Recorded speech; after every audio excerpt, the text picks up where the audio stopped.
14 सितंबर राजस्थान के लिए सिर्फ गणेश चतुर्थी का दिन नहीं होगा। एक तरफ गणपति बप्पा के जयकारों के बीच मंदिरों में आस्था का सैलाब उमड़ेगा, तो दूसरी तरफ 309 नगरीय निकायों के चुनाव परिणामों के साथ जीत और हार का शोर सुनाई देगा।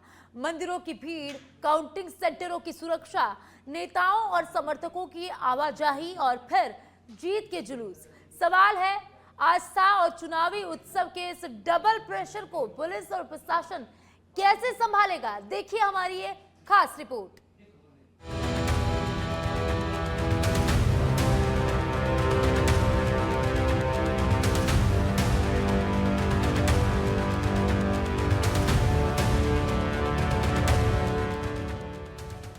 चौदह सितंबर को राजस्थान में आस्था और सियासत एक साथ सड़कों पर नजर आएंगी। प्रदेश भर में गणेश चतुर्थी का उत्साह चरम पर होगा। गणेश मंदिरों में दर्शन के लिए श्रद्धालुओं की लंबी कतारें लगेंगी। कई जगहों से पदयात्राएं निकलेंगी, लेकिन इसी दिन 309 नगरीय निकायों के चुनाव परिणाम भी आएंगे। यानी कि एक तरफ मंदिरों की ओर बढ़ती आस्था की भीड़ और दूसरी तरफ मतगणना केंद्रों पर राजनीतिक कार्यकर्ताओं और समर्थकों का जमावड़ा। परिणाम आने के बाद जीत के जश्न और जुलूस अलग। सबसे बड़ी चुनौती राजधानी जयपुर में हो सकती है। यहाँ नगर निगम चुनावों की मतगणना राजस्थान कॉलेज और कॉमर्स कॉलेज में होगी। उधर गणेश चतुर्थी पर मोती डूंगरी गणेश मंदिर समेत शहर के प्रमुख गणेश मंदिरों में लाखों श्रद्धालुओं की पहुँचने की संभावना है। पिछले वर्ष अकेले मोती डूंगरी गणेश मंदिर में करीब 14,88,000 श्रद्धालुओं ने दर्शन किए थे।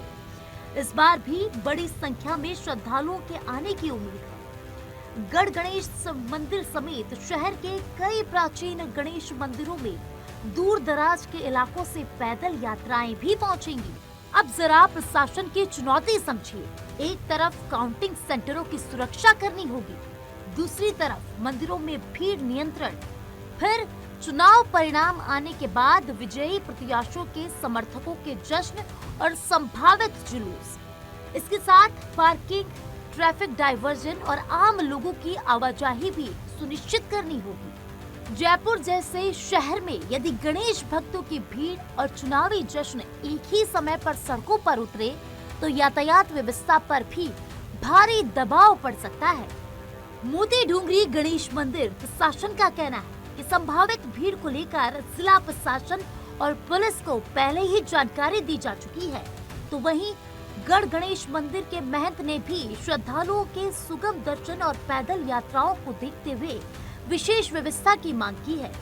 यानी प्रशासन के सामने सिर्फ कानून व्यवस्था का सवाल नहीं है, चुनौती यह भी है कि गणेश चतुर्थी पर श्रद्धालु आसानी से मंदिर पहुंच सके और चुनावी मतगणना भी बिना किसी व्यवधान के पूरी हो। 14 सितंबर को राजस्थान में सिर्फ वोटों की गिनती नहीं होगी, उस दिन पुलिस और प्रशासन की तैयारियों की भी परीक्षा होगी। मतगणना केंद्रों की सुरक्षा, मंदिरों में भीड़, पदयात्राएं, ट्रैफिक, पार्किंग और चुनावी जीत के जुलूस।